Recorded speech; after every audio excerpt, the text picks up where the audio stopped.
I'm greeting you wherever you Vous may êtes les be bienvenus, around où que vous the world. soyez à And l'échelle let me, internationale. in this very, very dangerous Et dans cette moment période de temps, of ce moment history, très, très, très dangereux de remind you of l'histoire, the purpose vous of this dire justement conference. à propos du but If de cette humanity conférence. manages to Si l'humanité overcome the present parvient à threats surmonter la concerning our menace existence, existentielle qui we pèse actuellement sur notre and existence, the cette mobilization conférence, of the plus la networks mobilisation de who notre réseau à l'échelle are du monde in entier, contact with us et tous les gens must qui sont en contact materialize avec nous doivent in catalyser une intervention to pull the cruciale world back pour from the tirer le brink of monde the du abyss, bord de la falaise, the du bord abyss de of l'abîme, war.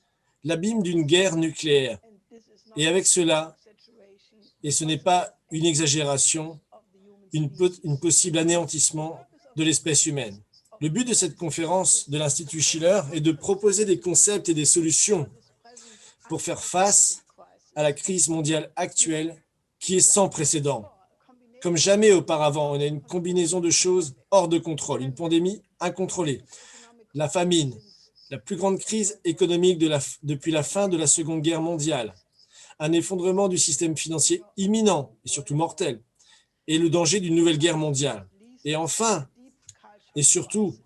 une profonde crise Because culturelle. of the enormity of these En raison de interconnected l'énormité de crises, ces there crises cannot be a interconnectées, solution to each il of n'existe these pas problems de separately. solution à chacun de ces crises prises séparément ou Addressing de our solution current crisis, partielle. what is needed is a Ce qu'il faut, completely new c'est un paradigm, paradigme a complètement solution on a nouveau, higher level une solution à un niveau than plus that on élevé which all of these que crises celui were sur built. lequel toutes ces crises We ont have to jump éclaté. to a new level of On doit thinking, sauter à un something nouveau what niveau de Nicolas de pensée, Cusa ce que called Nicolas de Cuse appelait coincidentia the oppositorum, coincidence of la opposites. coïncidence des opposés. Why are we at the brink of war? Pourquoi sommes-nous au bord Why de ce qui should pourrait devenir une nouvelle guerre mondiale, confrontation become une basically confrontation a new world qui war? qui pourrait devenir The une nouvelle short guerre answer mondiale? is La réponse courte est la because the British suivante. Empire will Parce rather que risk the l'Empire britannique annihilation of the human préférera risquer race than l'anéantissement de l'espèce allowing humaine the empire to be plutôt que de replaced by laisser a l'Empire system of être sovereign remplacé par un republics. système Ever de since république President souveraine. Trump won the election in Depuis que le président Trump 2016, a to their remporté les élections surprise, de 2016, there à has leur grande been surprise, a relentless il y a coup eu une attempt tentative de coup instigated d'État by sans MI6 relâche, in collusion with instigée the par le intelligence MI6, apparatus of the en Obama collusion avec l'appareil de administration. renseignement de Russia, l'administration Obama, which le was waging Russiagate, war on Bill dont on Clinton, entendra parler un peu plus tard avec frequently Bill Binet, malicious effort a été une to stop the tentative ongoing de insurrectionary destitution fight frauduleuse, une against tentative the US d'insurrection military-industrial contre ce que complex Trump lui-même a appelé le which complexe militaro-industriel et l'État profond violence américain, in the street. avec les violences dans la rue.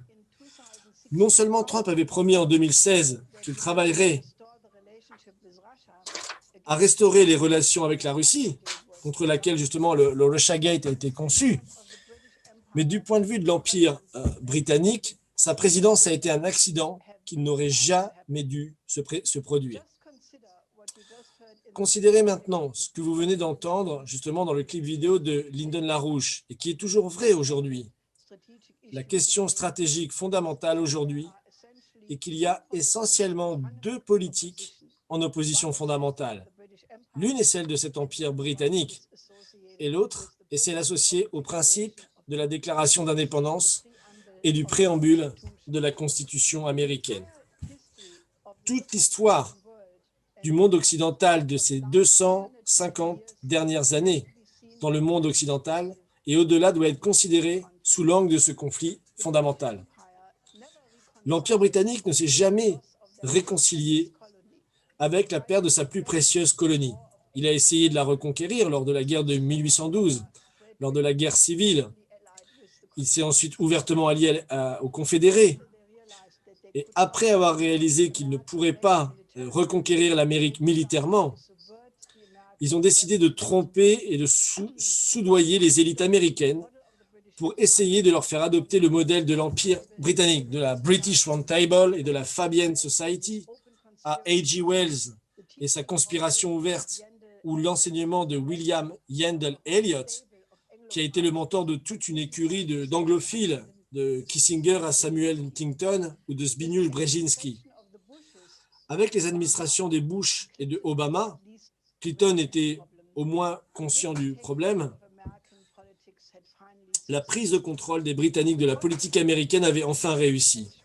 Le projet pour un nouveau siècle américain, PNAC, était la réponse de ces élites à l'effondrement de l'Union soviétique et était censé réaliser enfin l'utopie de Bertrand Russell pour un empire mondial, un monde unipolaire où par la suite, tous les gouvernements résistants devaient être éliminés avec des révolutions de couleur, des changements de régime, des guerres interventionnistes ou des assassinats purs et simples, comme dans le cas de Kadhafi. Et voici que Trump arrive, qui voulait réparer les relations avec la Russie, mettre fin aux guerres interminables, ramener les troupes américaines au pays, et qui, au début même de son mandat, a parlé d'amitié avec le président Xi Jinping. Mais il y a aussi un autre reflet de cette tentative pour établir un monde unipolaire. De plus en plus, ces dernières années et ces derniers mois, on a assisté à une accélération de la confrontation géopolitique contre la Russie et la Chine, visant à isoler la Russie, contenir la Chine, à changer les régimes contre Poutine et Xi Jinping, et à découpler leur économie américaine de l'économie de la Russie et de la Chine. Et au mépris total des réalités stratégiques, à remettre le monde sous le contrôle du système basé sur l'ordre unipolaire, géré sous le contrôle de la relation spéciale anglo-américaine. Le dernier aspect de ça en date, c'est l'opération autour de soi-disant empoisonnement de Navalny par l'agent chimique neurotoxique, le Novichok, tout comme précédemment avec l'affaire Skripal et de sa fille. Soi-disant, ça avait été suivi par le laboratoire spécial de la Bundeswehr, donc l'armée allemande, en collaboration avec le laboratoire d'analyse scientifique de l'armée britannique de Porton Down. Donc pour les scientifiques qui ont été à l'origine du développement du Novichok, ils s'appellent Leonid Rink et Vladimir Yuglev. Le Novichok est extrêmement mortel. S'il avait été utilisé, Navalny serait déjà mort et toutes les personnes en contact avec lui auraient été contaminées. Donc c'est complètement ridicule. Si Poutine voulait la mort de Navalny, pourquoi aurait-il permis l'atterrissage d'urgence de son avion à Omsk? Pourquoi ne pas avoir utilisé le temps passé à l'hôpital en Russie pour le faire mourir? Pourquoi a-t-il autorisé qu'il soit transporté par avion médicalisé en Allemagne? Et le très douteux rôle de la Fondation pour le cinéma et la paix, c'est cette fondation qui a payé pour des équipes spéciales de médecins pour affréter un avion très coûteux pour plusieurs jours.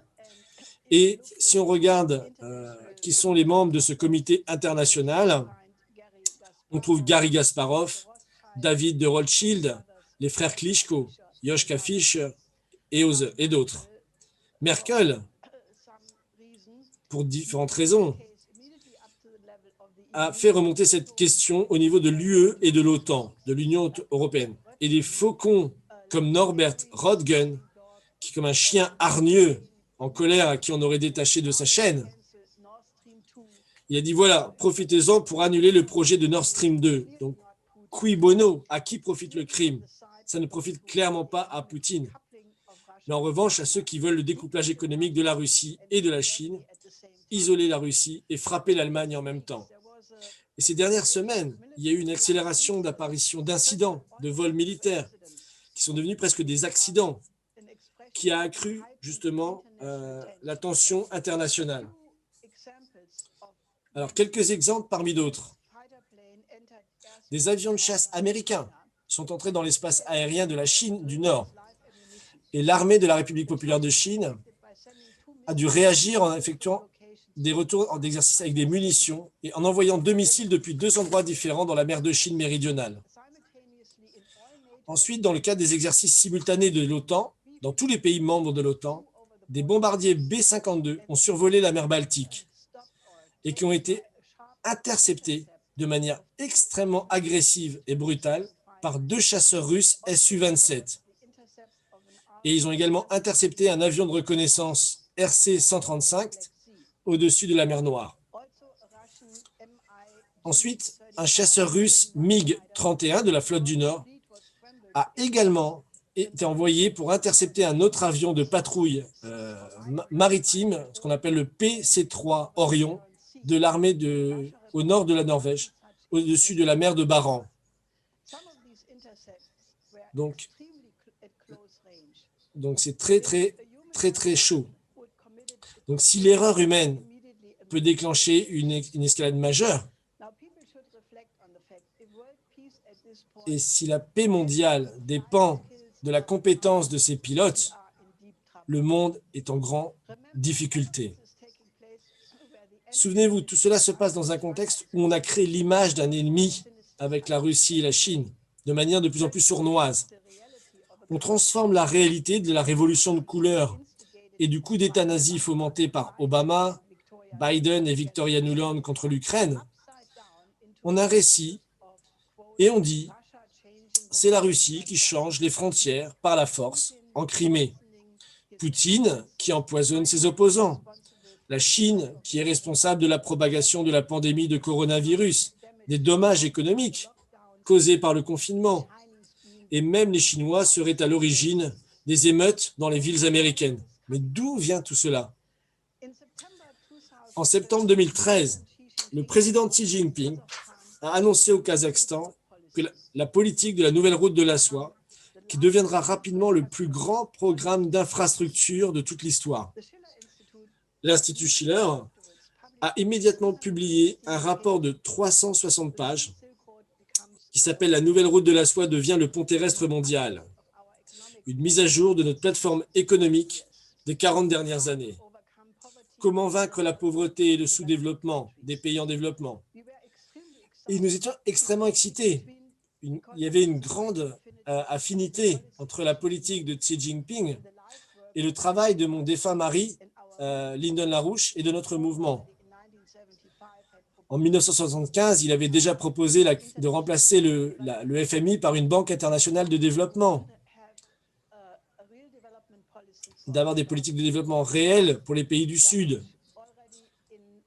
LaRouche avait également mis en place dès 1973 un groupe de force contre les accidents biologiques pour faire une enquête sur comment la politique de conditionnalité du FMI, en réduisant le niveau de vie d'une génération entière, risquait de faire réapparaître d'anciennes maladies et de voir émerger de nouvelles pandémies à l'échelle internationale comme on le voit aujourd'hui.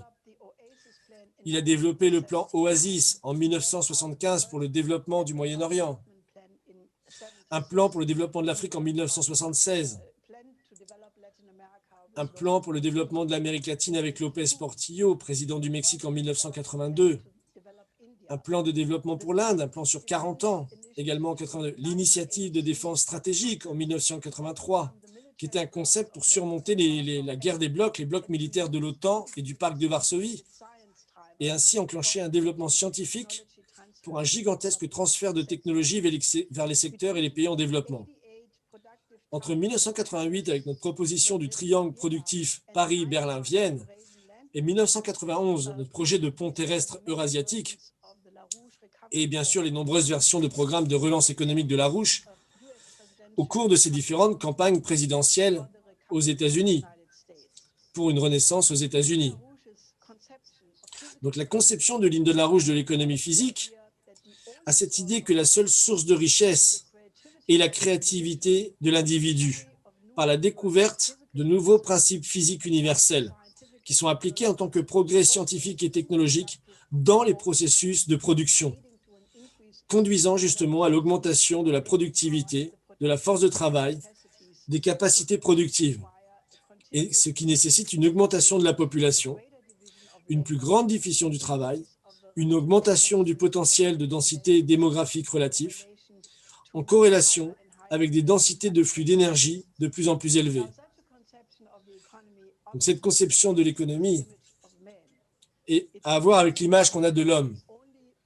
Elle voit l'espèce humaine comme la seule espèce créative de l'univers, et la créativité humaine est la force géologique la plus puissante dans un univers qui se développe de manière anti-anthropique. Et c'est cette force, la créativité, qui accélère ce même développement de l'univers de manière anti-anthropique. Avec Xi Jinping, la nouvelle route de la soie est devenue puissance économique, la deuxième puissance économique, en accord avec cette idée, pour justement surmonter le sous-développement des pays du Sud, des pays sous-développés. Il a également renoué avec l'intention, justement, de FDR, de Franklin Delano Roosevelt, le système que lui avait voulu mettre en place avec le système de Bretton Woods, s'il n'était pas mort trop tôt.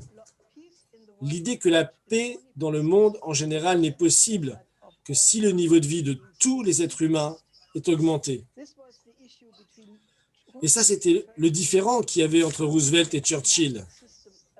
Le système américain mis à la disposition du monde entier contre le système colonial britannique, pour la défense des privilèges des classes supérieures aux dépens de la majorité de la population, aussi bien d'ailleurs les sujets britanniques que ceux qui étaient soumis dans les colonies.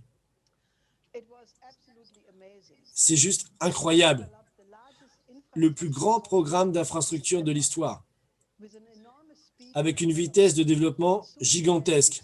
Vous avez déjà 6 grands corridors économiques, des liaisons ferroviaires, des barrages, des ponts, des parcs industriels. Depuis le début de 2017, il y a eu plus de 130 accords bilatéraux dans les transports au niveau régional, 365 routes internationales, 4200 vols directs reliant la Chine à 43 pays du projet Une ceinture, une route, 39 trains de marchandises entre la Chine et l'Europe. Et en avril 2017, il y a eu la visite de Xi Jinping à Mar-a-Lago aux USA, reçu par Trump, et en mai 2017, le premier forum sur l'initiative Une ceinture, une route, où j'ai eu la chance de participer. Et j'ai réalisé à quel point le monde avait changé et inspiré par l'esprit de ces nouvelles routes de la soie. Et cet esprit signifiait une perspective concrète pour surmonter la géopolitique, pour sortir justement du sous-développement, une possibilité de sortir de la géopolitique en mettant en place une coopération gagnant-gagnant entre des États-nations souverains. Et la Chine n'a pas l'intention explicite de remplacer les États-Unis comme première puissance, mais est dans le respect des différents systèmes sociaux des autres nations, la non-ingérence dans les affaires intérieures. Une vision de l'humanité en tant qu'unité. C'est le concept de Xi Jinping d'une communauté pour un avenir partagé de l'humanité. Mais entre-temps, les offres répétées de la Chine pour ouvrir cette initiative Une ceinture, une route à tout le monde, d'avoir cette coopération gagnant-gagnant, cette offre aux États-Unis d'un nouveau concept, justement, de relations entre les grandes puissances, n'ont jamais vraiment obtenu de réponse. Et au début du mandat de Trump, il a visité... Trump a fait une visite d'État plus, c'est-à-dire vraiment le plus haut niveau de visite d'État en 2017.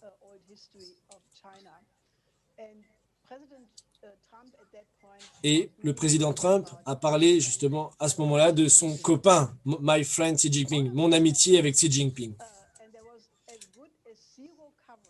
Et en fait, ce qui est fou, c'est qu'il y a eu une couverture médiatique nulle, zéro de ce projet de la nouvelle route de la soie pendant presque 4 ans.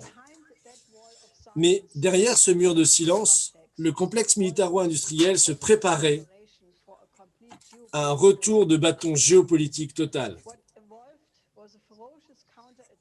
Ce qui s'est passé, c'était une contre-attaque féroce des forces de l'Empire britannique pour ne pas permettre que, je cite, l'ordre international de l'après-guerre, c'est-à-dire la perpétuation du contrôle colonial et malthusien sur les pays en voie de développement, et ses principes de, je cite, bonne gouvernance, ne soient sapés par la Russie et la Chine en leur offrant l'accès au développement industriel et scientifique, comme à l'énergie nucléaire, les infrastructures, et même de faire des sauts qualitatifs vers les technologies les plus avancées, comme par exemple en rejoignant la route de la soie spatiale. En décembre 2017, il y a une publication sur la stratégie de la sécurité nationale américaine, sous le nom de McMaster, qui était le conseiller à la sécurité nationale à l'époque, qui affirmait pour la première fois, de manière très claire et brutale, la Russie et la Chine comme des rivaux géopolitiques, disant La Chine et la Russie défient la puissance américaine, l'influence et les intérêts américains en essayant d'éroder la sécurité et la prospérité de notre pays. Ils sont déterminés à rendre les économies moins libres et moins équitables, à développer leur armée et à contrôler les informations et les données pour réprimer leur société et étendre leur influence. Donc cette doctrine de la sécurité nationale américaine exige de repenser les politiques des 2 dernières décennies, faisant référence justement à l'acceptation de la Chine à l'OMC, l'Organisation mondiale du commerce, et à ce concept de Fukuyama qui avait déclaré que c'était la fin de l'histoire, car la Chine et la Russie avaient adopté enfin le modèle économique libéral et le système de la démocratie occidentale. Mais au lieu de ça, la Chine a adopté un modèle qui est beaucoup plus proche en fait du système américain d'origine, qui a été rejeté aux États-Unis en faveur du système britannique, mais avec des caractéristiques chinoises, et faisant revivre une tradition vieille de plus de 5000 ans de l'histoire de la civilisation chinoise. Et leur hypothèse, dans la doctrine de sécurité nationale, c'est que leur inclusion ferait d'eux des acteurs secondaires et des partenaires dignes de confiance.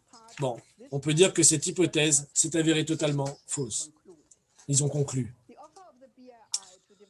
L'offre de l'initiative Une ceinture, une route proposée aux pays en développement et même aux membres de l'Union européenne, dont le développement économique a été brutalement stoppé par la Commission européenne, on le voit dans les pays d'Europe de l'Est et du Sud, on leur a proposé de participer au projet de l'initiative Une ceinture, une route, et dans ce rapport, ils considèrent que cela crée des divisions entre nous, nos alliés et nos partenaires.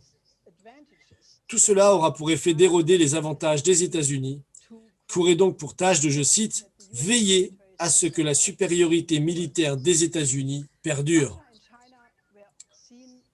La Russie et la Chine étaient donc considérées comme une menace bien plus grave pour les États-Unis que le terrorisme international. Ils, je cite, « développent des armes et des capacités avancées qui pourraient menacer nos infrastructures critiques et nos infrastructures de commandement et de contrôle. » Fin de citation. La Chine et la Russie sont appelées, je cite, « des puissances révisionnistes ». La Chine tenterait de faire reculer les États-Unis dans la région Indo-Pacifique, d'étendre la portée de son modèle économique, étatique, et de réorganiser la région en sa faveur. Et la Russie, quel crime, je cite, cherche à restaurer son statut de grande puissance. Après que Helsinki ait réussi à s'entendre justement avec l'oligarchie occidentale pour faire de l'Union soviétique un pays du tiers-monde, exportateur de matières premières, et qui, d'ailleurs, qu'Obama avait insulté la Russie en considérant la Russie comme une puissance régionale. Et ils accusent la Russie aussi d'établir des sphères d'influence près de ses frontières, parce qu'ils veulent étendre leur pays, soi-disant. Donc, ils contestent nos avantages, je cite le rapport, ils contestent nos avantages géopolitiques et tentent de modifier l'ordre international en leur faveur. Donc, c'est pourquoi, conclut le document de la sécurité nationale américaine, les États-Unis et leurs alliés doivent conserver leur supériorité militaire, convaincre l'adversaire, je cite, que nous pouvons les vaincre et que nous le ferons et que nous n'allons pas simplement les punir s'ils s'attaquent aux États-Unis.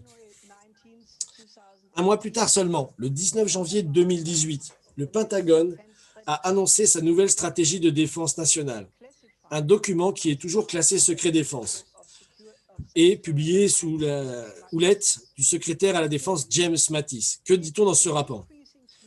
Il est de plus en plus clair que la Chine et la Russie veulent façonner un monde conforme à leur modèle autoritaire, en obtenant un droit de veto sur les décisions économiques, diplomatiques, sécuritaires des autres nations.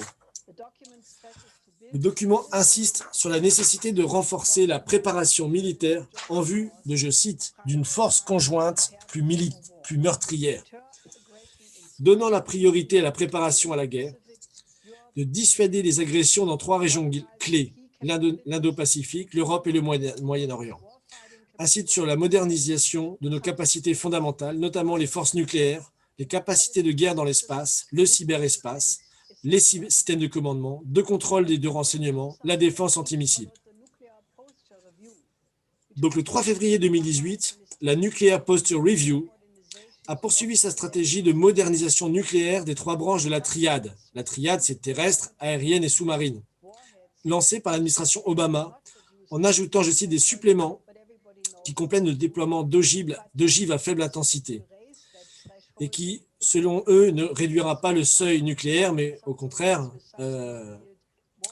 justement en équipant un petit nombre de sous-marins, comme les sous-marins Trident, avec ces ogives à fleuronnement, y compris des missiles de croisière à armement nucléaire. La publication de ces doctrines a également entraîné un changement dans tous les grands groupes de réflexion transatlantique, qui avaient presque ignoré l'initiative d'une ceinture, une route pendant presque 4 ans, et qui donc aujourd'hui se sont tous alignés sur le fait que la Chine était venue le rival stratégique prioritaire. En février 2018, le groupe de réflexion allemand MERIX a publié un document intitulé « L'avance autoritaire » dans la lignée des groupes de pensée des think tanks américains, disant, je cite, que la Chine est de plus en plus autoritaire, la route de la soie n'est qu'un piège pour endetter les peuples, un système de crédit social pour contrôler pour sa population, et tout ça a dégénéré sur ce qu'ils appellent un nouveau macartisme contre les étudiants, les professeurs, les médias et les diplomates chinois aux États-Unis. Un mois plus tard, le 1er mars, le président Poutine a annoncé de nouveaux systèmes d'armement nucléaire. Une batterie d'avant-garde de missiles hypersoniques, le missile de croisière hypersonique qu'on appelle King Sal, un missile intercontinental qui va à 20 fois la vitesse du son, avec une excellente manœuvrabilité, qui surpasse tous les systèmes de défense aériens et les systèmes de défense antimissiles existants dans le monde et les rend obsolètes, y compris les missiles de croisière à propulsion nucléaire, les sous-marins à drone rapide ou les armes à laser. Donc en 2 ans et demi, depuis justement la reprogrammation totale du ministère de la Défense selon les doctrines mentionnées ci-dessus,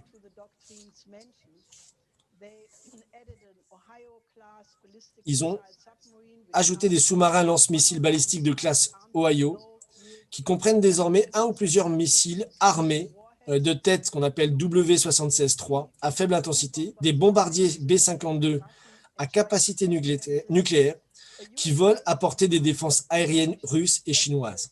Le commandement spatial américain a été rétabli et la force spatiale américaine a été créée.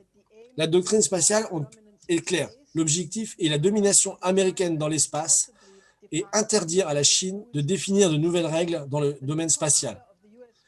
Le nouveau commandant du commandement spatial américain, qui s'appelle le général James Dickinson, a dit clairement, évidemment qu'on va essayer d'éviter les conflits, mais pour être clair avec vous, si la dissuasion échoue, si l'ordre est clair, alors nous gagnerons et je vais me concentrer pour développer, encourager et faire accepter cette culture de la guerre spatiale. Fin de citation. Donc, tous ces changements dans la doctrine militaire en étroite coordination avec les Britanniques. Donc, juste après que ce document du Nuclear Post Review a été rendu public, le ministère des Forces armées britanniques, Mark Lancaster, était à Washington, soutenant les politiques de la sécurité nationale américaine et la politique britannique qui était accordée justement, et ils travaillent ensemble de manière très restreinte sur la modernisation de leurs forces communes. Donc, en plus de ça, il y a Pence, le Premier ministre, le vice-président américain, qui a fait d'énormes discours contre la Chine, justement, en fonction de ces doctrines. En 2018, il y a eu Bolton, que Trump avait dit que si je ne l'avais pas viré de mon administration, nous serions déjà dans la 6e guerre mondiale. Vous avez des gens comme Christopher Wray, O'Brien, Navarro, Barr et surtout Pompeo, qui mènent justement la campagne contre la Chine. Et seulement en juillet à Londres, a rencontré les cercles britanniques pour lancer l'histoire du Russiagate et le coup contre Trump. Et il a fait un tweet. Il a dit « C'est très bon d'être retour à Londres et de réaffirmer notre relation spéciale que nous partageons avec nos alliés les plus proches. » Donc Pompeo, il est en bonne compagnie avec Kissinger, qui avait fait ce fameux discours célèbre le 10 mai 1982, justement à la Chatham House en Grande-Bretagne, disant en tant que conseiller pour la sécurité nationale américaine je regarde les services secrets britanniques informés et plus proches que le département d'État américain. Donc, si on regarde à toutes ces postures militaires et cette mise en place, justement, avec ce rapport du Pentagone contre la politique militaire chinoise, qui définit la Chine, justement, comme une puissance militaire prête à tout dévaster, et que, justement, il faut relancer la politique de pivot asiatique qu'Obama avait lancée pour créer un anneau, justement, de bases militaires, de plus de 400 bases militaires autour de la Chine, et faire continuer les efforts avec les temps pour, justement, contrôler l'Indo-Pacifique. Sommes-nous en train d'aller vers la Troisième Guerre mondiale? Oui et non, on pourrait dire. Non, parce que certains stratégistes militaires ont l'illusion qu'il y a une chose qui est un fantasme, qu'une guerre nucléaire régionale pourrait être gagnée, contre laquelle la Russie a mis en garde d'ailleurs encore et encore. Et elle a développé sa propre doctrine militaire pour être sûre de détruire, que cette option puisse être envisagée par ses opposants. Et ça a été répété encore cette année, où la Russie encore a publié les conditions selon lesquelles elle serait obligée de faire une première frappe nucléaire. Elle a cité les cas dans lesquels ce serait possible.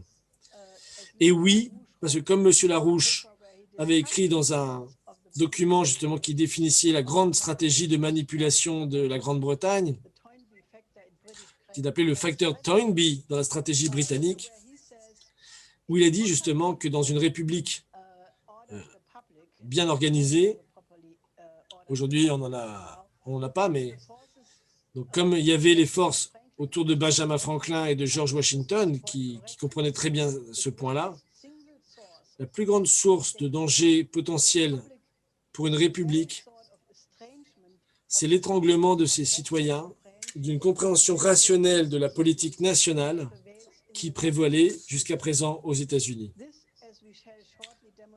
Et c'est, comme on va le démontrer, exactement ce qui s'appelle le syndrome de Toynbee. Ça, c'est un des grands problèmes. On est au bord d'une troisième guerre mondiale qui pourrait être lancée à n'importe quel instant et pour lesquelles les doctrines militaires sont déjà prêtes, basées sur ces illusions qu'on peut gagner, justement. Gagner une guerre, même si on utilise l'arme nucléaire. Mais à partir du moment où on l'utilise, on sait très bien que rien ne pourra s'arrêter. Donc on sait qu'une fois qu'on a commencé à utiliser les premières armes nucléaires, il sera impossible d'arrêter et qu'on utilise l'ensemble de l'arsenal. Et c'est ce divertissement du citoyen moyen qui ne prend pas en compte, qui se fait avoir par la propagande du Russiagate et maintenant comme quoi la Chine serait l'adversaire systémique au niveau international. Et la diabolisation de Trump, de Poutine et de Xi Jinping en même temps. Donc on doit réveiller les gens à ce danger immédiat d'annihilation. Et on doit se mobiliser à travers le monde pour que ce sommet des présidents des 5 membres permanents du Conseil de sécurité de l'ONU puisse prendre place ce mois-ci. Ces présidents et ces premiers ministres doivent retourner là où Franklin Delano Roosevelt, à qui ils se sont tous référencés de manière positive dans le passé, et malheureusement qui n'a pas été capable de réaliser son intention avec le Bretton Woods d'origine, ils doivent déclarer leur intention pour mettre fin à l'économie casino, établir un Glass-Steagall de séparation des banques de dépôt et des banques d'affaires au niveau global, un nouveau système de crédit à long terme pour fournir l'économie à faible taux d'intérêt par des crédits pour relancer les économies, industrialiser les pays et des programmes d'industrialisation à marche forcée pour les pays sous-développés. Et évidemment, tout ça devrait commencer avec la construction d'un système de santé mondiale dans chaque pays de cette planète pour que plus jamais une pandémie n'existe et que nous puissions pas la combattre. Et je voulais vous montrer cette photo. Donc l'étude de l'Institut Schiller, justement, qui s'appelle « Comment la nouvelle route de la soie devient le pont terrestre mondial », avec justement un programme crash de réalisation pour l'énergie de fusion, et la coopération internationale pour l'exploration de la Lune et de Mars, comme d'ailleurs le président Trump a beaucoup insisté justement avec son programme Artemis, alors cela peut établir une nouvelle plateforme économique où toutes les nations pourront avoir comme bénéfice une productivité supérieure pour leur économie. Cette réelle richesse qui sera générée et qui sera d'ordre bien supérieur justement en termes de productivité sera compensée très rapidement par les pertes justement perdues d'un point de vue financier avec la fin de la vente des armes, etc. Mais ça va surtout augmenter la richesse réelle de la société au lieu d'avoir cette sorte d'accumulation primitive sur l'économie physique, justement, utilisée pour le déploiement militaire. Et une fois qu'il y a un accord global pour remplacer la confrontation géopolitique avec cette coopération économique gagnant-gagnante pour les buts de l'humanité, la base pour une nouvelle architecture de sécurité existe. Le président Trump a réitéré cela à plusieurs reprises et qu'il regarde justement un nouveau pacte d'armement nucléaire avec la Russie comme le plus gros problème du monde à résoudre aujourd'hui. Ce sommet devrait donc annoncer son intention de prolonger le traité New START, comme cela a été confirmé, l'inadmissibilité de la guerre nucléaire. Donc, le monde est à un carrefour et ça tient dans les mains de ces 5 leaders d'être sûrs de faire le bon choix, qui ne sera pas une impasse, qui nous amènera à la fin réelle de l'histoire. On doit à cela ajouter notre dimension. Nous devons rejeter la culture populaire dégénérée que tous les empires ont toujours utilisée pour abrutir les masses et les contrôler en dégradant leurs plus bas instincts, comme l'Empire romain le faisait auprès des masses, en les forçant à regarder dans les cirques le meurtre et à devenir complices justement de la décision où, rappelez-vous, les gladiateurs devaient choisir s'ils allaient vivre ou mourir. Et on doit arriver à cette conclusion que Biden est le reflet de cette